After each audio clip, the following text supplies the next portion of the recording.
Más de mientras el presidente Nicolás Maduro lanza la ofensiva económica, el opositor Enrique Capriles pide subir el sueldo mínimo. Mientras en Ucrania se relanza la operación antiterrorista en el este de ese país y reciben el apoyo de los Estados Unidos. Presentan fotografías del presidente Kim Jong-un cuando era un niño. Y también vamos a recordar los 450 años del nacimiento del dramaturgo y poeta William Shakespeare. Muy bien, de esta manera empieza TV Mundo.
Muy bien, y vamos a empezar con Venezuela, con lo que está sucediendo hoy. Nicolás Maduro debe dar detalles, como estás, Oscar Vidarte, en el análisis de esta ofensiva económica, una nueva ofensiva, ¿no? Con nuevos detalles que ha preocupado, sino a los empresarios. Y Enrique Capriles está solicitando que para poder afrontar la situación económica se aumente el sueldo mínimo. Bueno, es bueno, siempre es bueno que haya un reconocimiento por parte del gobierno venezolano de un problema y además que identifique cuáles son los temas del problema, abastecimiento, precios, por ejemplo. Sin embargo, algo que todavía a todos nos mantiene en duda es conocer cuáles van a ser las medidas, porque ya hemos visto, como tú bien señalas en los últimos tiempos, algunas medidas fracasadas, digamos. Muy bien, así es. Nosotros vamos a ir con los detalles. En Venezuela, hoy el presidente Nicolás Maduro presenta su nueva ofensiva económica. El líder de la oposición, Enrique Capriles, le exigió un aumento de sueldo. Tras los adelantos anunciados en torno a la nueva ofensiva económica, el gremio de comerciantes venezolanos expresó su preocupación por el temor de que se produzca un incremento de multas y sanciones a empresas. El presidente Nicolás Maduro habló de este tema luego de la reunión que mantuvo con el canciller chino Wang Yi. Se trata de un nuevo paquete de medidas en menos de 6 meses, entre las que se encuentra el incremento de la producción interna. Lo que pasa es que las guarimbas taparon las cosas que hacemos todos los días. Todos los días capturamos no sé cuántos almacenes, camiones con productos acaparados o productos que están desviando para la frontera colombiana, ¿no? Casi el 40% de los productos que tienen que ir a la familia venezolana se los están llevando para Colombia, las mafias. Segundo objetivo, abastecimiento pleno de todos los productos como debe ser, a todo nivel. Y el tercer objetivo es precio justo. El opositor Enrique Capriles no demoró en responderle y a través de Twitter exigió un aumento general de salarios este 1 de mayo para lidiar con la inflación. El también gobernador del estado de Miranda afirmó que para salir del caos, el pueblo necesita recuperar el poder adquisitivo, cambiar el modelo y poner a producir al país. De otro lado, la visita del canciller chino a Venezuela forma parte del refuerzo de los vínculos políticos y económicos del gigante asiático con Latinoamérica.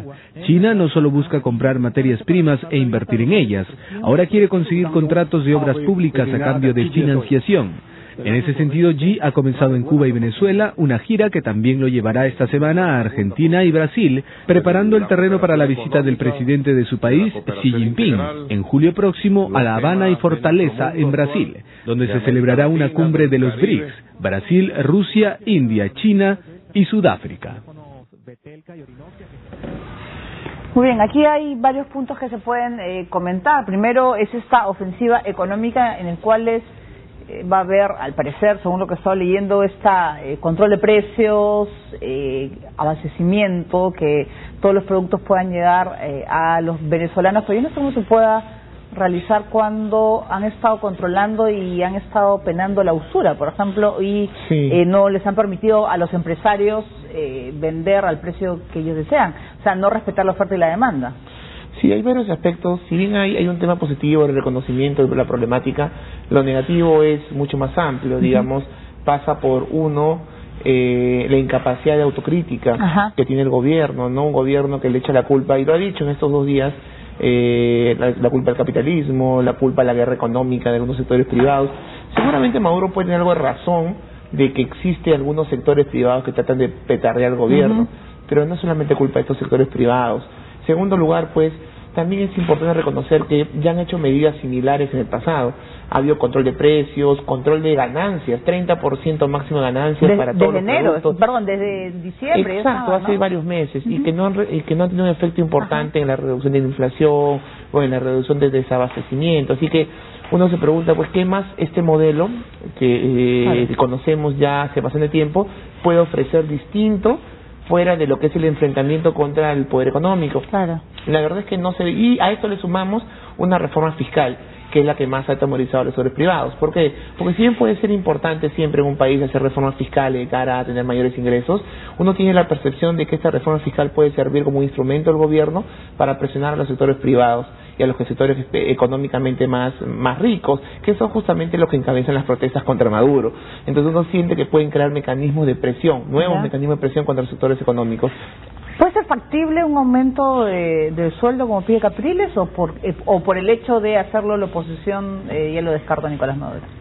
Bueno, ciertamente el gobierno ha hecho varios aumentos de sueldo en los últimos tiempos, es decir, hay que compensar de alguna manera algunos aumentos irresponsables seguramente, pero aumentos para compensar el precio de la inflación. Ahora, ¿qué es lo importante de Capriles? De que Capriles, a diferencia de otro lado de la oposición que busca el derrocamiento de Maduro, Capriles entiende el enfrentamiento con el gobierno de otra manera. Y creo que él sabe, algo que yo también creo, y es que a la gente finalmente lo que más le preocupa, sobre todo a los sectores más grandes de la población, más que los vaivenes políticos, lo que preocupa es si tengo alimentos, si mi hijo come, si hay posibilidades de alguna satisfacción material. Eso es lo que le interesa a las personas. Entonces, de alguna manera el discurso de Capriles nunca se ha distanciado de esa línea. Y obviamente este pedido de aumentos va en esa línea, una crítica directa a un modelo económico que va rumbo al fracaso, más que a una crítica directa al gobierno, a la legitimidad del gobierno. Porque sabe que en algún momento, si se mantiene esa política, finalmente va a terminar cayendo. Pero sobre todo estaba yo leyendo que el tema de los diálogos entre la oposición y el gobierno también está... un punto muy importante es la liberación o no de los presos políticos, porque eso es lo que está solicitando y presionando la oposición. Es realmente... podría concedérselo porque no quieren amnistía, quieren liberación de Leopoldo López y de los demás alcaldes que son presos, ¿no? Habría que señalar que solamente se han dado 2 reuniones y que la primera pues fue prácticamente un primer acercamiento y la segunda ha sido secreta, privada, y de alguna manera han habido algunos preacuerdos. Yo creo que sí se pueden llegar a acuerdos. Es más, yo creo que al gobierno le conviene lograr ciertos acuerdos de caras a un poco pacificar el país, una situación que no conviene ni externa ni internamente a Venezuela. Yo creo que el gobierno puede tender, en tanto la oposición reconozca también la legitimidad del gobierno, que esos sectores que reclaman la salida de Maduro reconozcan al gobierno. Ahora, el problema no solamente del gobierno, de la intransigencia del gobierno, el problema también es de una oposición fracturada. Es decir, los acuerdos que tomen la oposición dentro de la mesa de diálogo van a ser aceptados por esta otra oposición que no participa de la mesa de diálogo y que considera la mesa de diálogo una farsa y que están en las calles. Entonces la verdad es que tenemos ahí también una situación difícil. Esas son las dificultades que nos plantea el diálogo. Pero es difícil, ¿no?, también poder unir a la oposición cuando cada uno pues representa un interés distinto, ¿no? Yo creo que lo ideal sería aunque en la teoría existe una mesa de unidad democrática. Y todos quieren ser presidentes también de ahí. Que de alguna manera ha participado en múltiples elecciones en los últimos años, así que no es que sea tan fantasioso pensar en una oposición unida, pero en estas circunstancias vemos que hay una oposición claramente fracturada con maneras distintas de entender el futuro del gobierno. Y la presencia de China no está, pues, ¿cuál es la presencia de ese país en Venezuela? Es muy importante. China a grandes rasgos, China tiene básicamente 3 elementos centrales en favor de América Latina.